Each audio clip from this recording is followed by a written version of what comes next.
let us take this two example where we have multiply exponential term with this signal ft. तो अगर आप किसी भी exponential term को टाइम डोमेन में मल्टीप्लाई, कोई भी सिग्नल है टाइम डोमेन में, उसको मल्टीप्लाई करोगे एक्सपोनेंशियल कोई भी जो टर्म है उसके साथ, तो आपको पता है कि फ्रीक्वेंसी डोमेन में that will be a frequency shifting property, it will show. तो अगर यहाँ माइनस है देन इट विल प्लस, इधर प्लस है तो यहाँ minus, it is a frequency shifting property.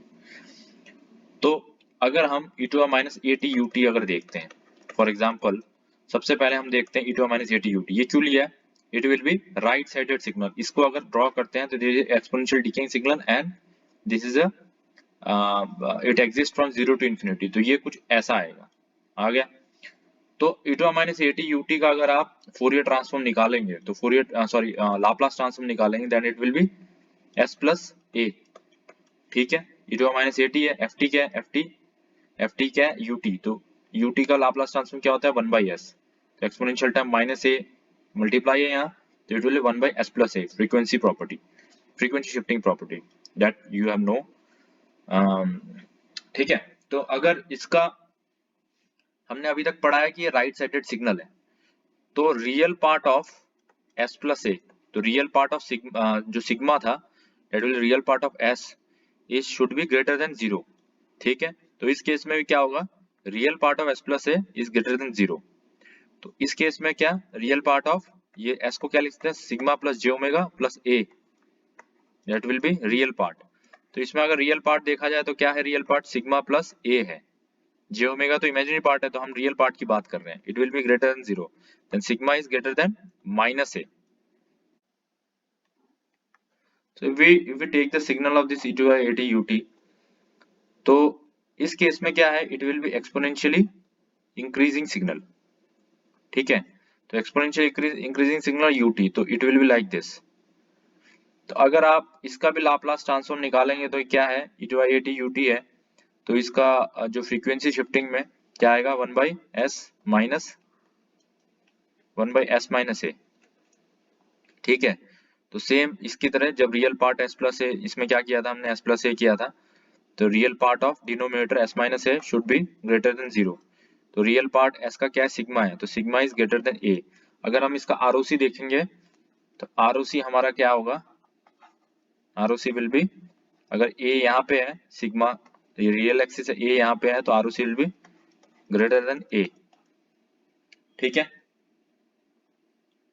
So in this way we are going to find out the ROC। अगर दूसरा एग्जांपल और एक एग्जांपल देते हैं, ये तो at u of minus t, ठीक है। अगर ये है और सपोज करो यहाँ भी माइनस ले लिया, ताकि हम माइनस यहाँ पे अवॉइड कर सके, लाप्लास जो ट्रांसफॉर्म में जो फंक्शन है फ्रीक्वेंसी डोमेन, तो यहाँ माइनस ले लिया, तो यहाँ माइनस ले लिया, तो ये सिग्नल कैसा आएगा, ये सिग्नल कुछ ऐसा आएगा, e to at u of minus t, ये वाला, ठीक है। It is exponentially increase signal, ये e to at क्या है, एक्सपोनेंशियली इंक्रीज सिग्नल है, और क्योंकि ये माइनस है तो मैंने आपको बताया था कि मैग्नीट्यूड में अगर यहाँ पे माइनस होता है तो ये नेगेटिव में आ जाएगा, यहाँ बस ये चीज हुई है। और इसका अगर आपने लाप्लास ट्रांसफॉर्म निकालना है तो क्या आएगा, it will B 1/, it will be, अगर प्लस है तो it will B minus a, ठीक है। अब ध्यान से देख रहे हो आप कि ये भी e to at ut है, ये minus e to at u of minus t है, इन दोनों का लाप्लास ट्रांसफॉर्म सेम है। तो अगर आपको कोई एग्जाम मतलब इनवर्स लाप्लास ट्रांसफॉर्म निकालने के लिए बोलता है कि 1/s माइनस a का इनवर्स लाप्लास ट्रांसफॉर्म क्या होगा, तो आप ये लिखेंगे कि ये लिखेंगे, that will B problem. So this problem can be sort out by the ROC। तो इसमें ROC क्या होगा, क्योंकि ये लेफ्ट साइडेड सिग्नल है, तो real part of s minus a is less than 0, तो इस केस में sigma is less than a, ठीक है। तो sigma is less than a का मतलब क्या है, ये सिग्मा, ये a आ गया, और ये क्या हो गया, इसका ROC लेफ्ट साइड में होगा, ठीक है, क्योंकि ये लेफ्ट साइड सिग्नल है।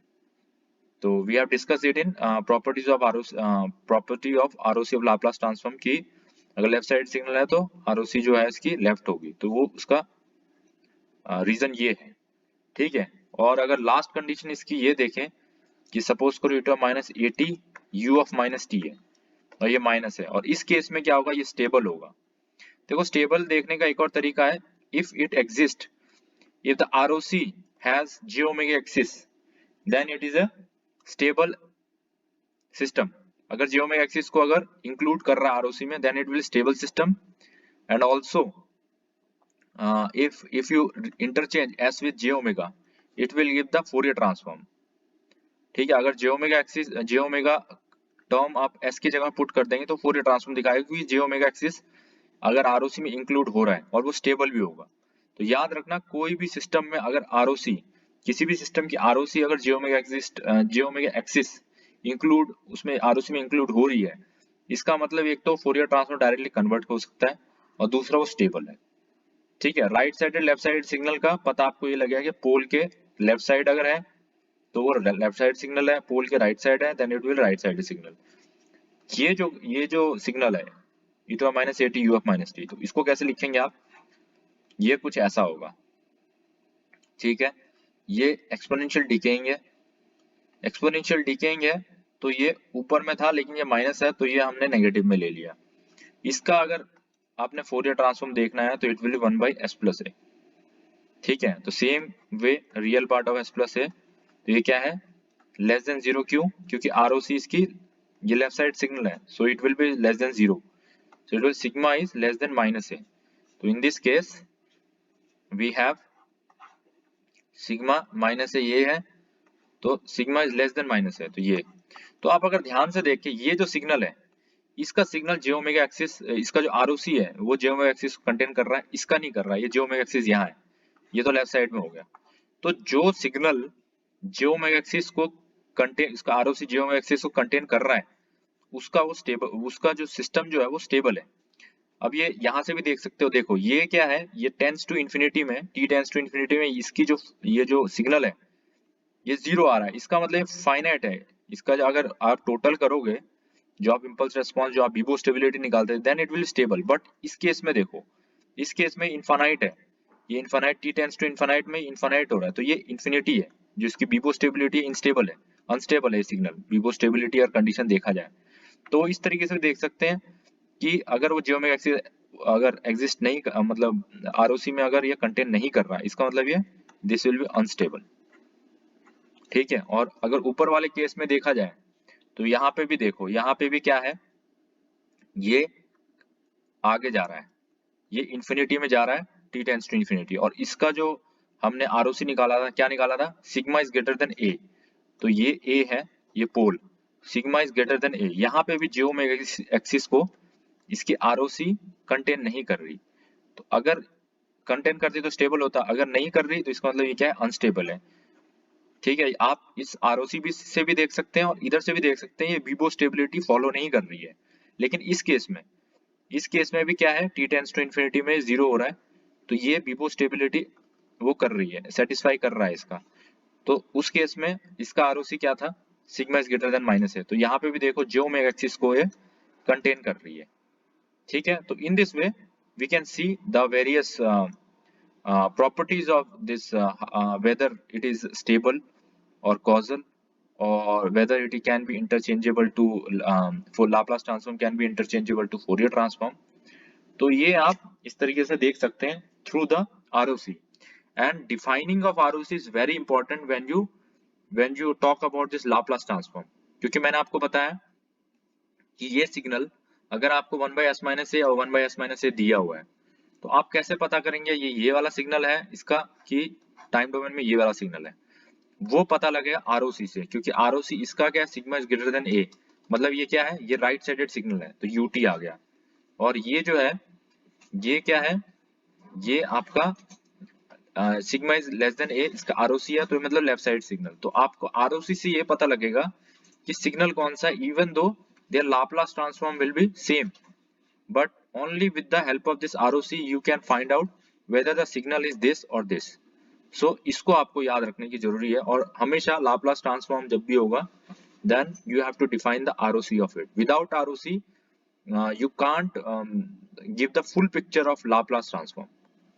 so this is it। so for the system to be stable, ROC of Laplace transform must contain sigma equals to 0 और j omega axis। तो अगर सिस्टम स्टेबल है तो उसका ROC must contain j omega axis। अगर हम इसको देखें, जो ऊपर हमने ये अलग अलग जो पढ़ा है सिस्टम, तो इसमें आप देख रहे हैं जियोमेट्रिक एक्सिस कहाँ कंटेन हो रहा है, एक ये 1 वाला सिस्टम है जहाँ पे जियोमेट्रिक एक्सिस इसका आरओसी कंटेन हो रहा है, आरओसी में जियोमेट्रिक एक्सिस कंटेन कर रहा है, और एक ये वाला सिस्टम है। तो first and third system are first and this system first one and this third one, this two system first and third are stable system, ठीक है। और कॉजल जो सिग्नल है, जो कॉजल सिस्टम है, कॉजल सिस्टम और राइट साइडेड सिग्नल, तो उसका ROC must be right sided, ये आपको बता चुका हूं मैं। And this for non causal system, non causal system के लिए ROC will be left sided of the pole, जो पोल है आपका, अगर तो पूरा लेफ्ट साइडेड है तो लेफ्ट मोस्ट पोल का लेफ्ट साइड में होगा आरओसी। अगर कोई सिस्टम है जिसमें 2-3 पोल है तो राइट साइड, अगर पूरा ही राइट साइडेड सिग्नल है तो राइट साइड के जो राइट मोस्ट पोल है उसके राइट साइड में होगा। तो इस तरीके से आप देख सकते हैं और सिस्टम का पता कर सकते हैं कि whether it is stable or not stable. The most important thing is that we can find out the through this ROC we can find out whether the system is stable or not.